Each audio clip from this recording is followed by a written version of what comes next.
Welcome to school and academic subscribers. और जिन्होंने subscribe नहीं किया है, सब्सक्राइब कर लें। करो सर, कर दिया। अभिनंदन दोस्तों, आप देखना शुरू कर चुके हैं हमारा बैंकिंग फाइनेंशियल चैनल। और हम अपने इस चैनल में आज कंज्यूमर लोन वेव सीरीज़ के तहत होम लोन्स बॉयर्स और डेवलपर्स के लिए गवर्नमेंट द्वारा लाए गए टैक्स रिलीफ के ऊपर डिस्कशन करेंगे। ये आत्मनिर्भर भारत 3 में हमारे फाइनेंस मिनिस्टर द्वारा जो भी अपने होम लोन बायर हैं, जो कि घर खरीदना चाहते हैं या डेवलपर्स हैं, उनको राहत देते हुए टैक्स रिलीफ के तौर पे एक स्कीम लाई गई है, जिसके तहत जो भी अपना घर खरीद रहे हैं उनको और जो बायर हैं उनको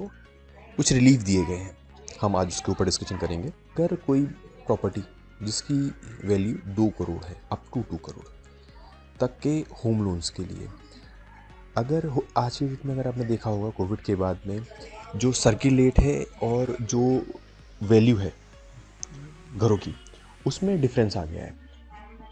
तो जो डिफरेंस है वो अप टू 20%, मतलब अगर सपोज करिए 1 करोड़ की वैल्यू है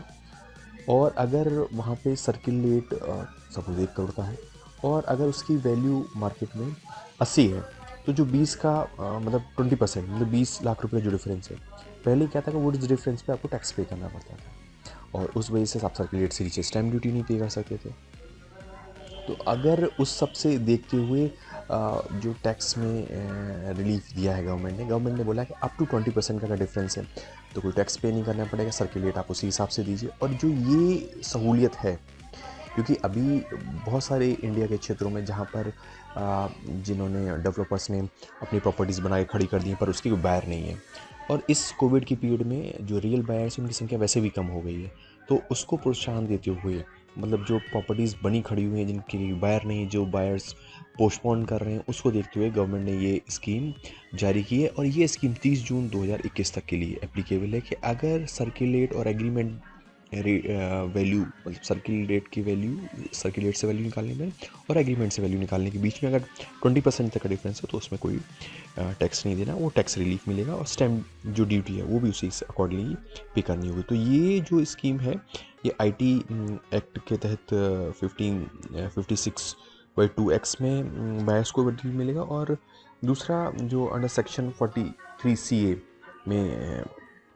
में भी जो फ़ायदे होंगे वो बायर्स और को मिलेंगे और डेवलपर्स को भी, क्योंकि डेवलपर्स के पास में जो पूंजी, उनकी जो इन्वेंट्री है, जो घर है, वो फंसे हुए हैं, वो नए प्रोजेक्ट्स को नहीं चला पा रहे हैं क्योंकि उनके जो पैसे हैं वो फंसे पड़े हैं और बायर्स भी इंटरेस्टेड नहीं है। तो ऐसे में जो अगर वो अपनी इन्वेंट्री को निकालना चाहते हैं तो वो भी ऑफ़र करेंगे। साथ में ये 20% के जो डिफरेंस है उसमें गवर्नमेंट ने बायर्स के लिए ऑफ़र किया हुआ। तो ये एक अच्छा टाइम है जब अगर आप होम लोन लेना चाहते हो तो अप टू 2 करोड़, क्योंकि सबसे बड़ी इन्वेंट्री इसी वैल्यू की है, मतलब जो 30, 40, 50 या लाख रुपए से लेकर 2 करोड़ तक में ही सबसे ज़्यादा वैल्यू पूरे इंडिया में इन्वेंट्री फंसी पड़ी है। उसको निकालने के लिए ये एक अच्छा रिलीफ है जो कि गवर्नमेंट के द्वारा बायर्स को दिया गया है, और डेवलपर्स को जो उनकी पूंजी फंसी हुई, ये एक अच्छा टाइम है निकालने के लिए। तो अगर आपने होम लोन की लेने की इच्छा रखते हैं तो पोस्टपोन मत कीजिए, ये सबसे अच्छा टाइम है जब आप बायर अपने डेवलपर से भी डिस्काउंट कर सकते हैं, गवर्नमेंट ने भी रिलीफ दिया हो, और साथ ही बैंकों द्वारा दिया गया लोन वो भी अपने न्यूनतम स्तर में है। अगर आप देखें 20-25 साल के रिकॉर्ड को उठाकर, तो ये सबसे न्यूनतम स्तर में, तो ये एक अच्छा मौका है जब आप इन सभी रिलीफों के साथ में होम लोन्स की डील को फाइनल करें। धन्यवाद दोस्तों।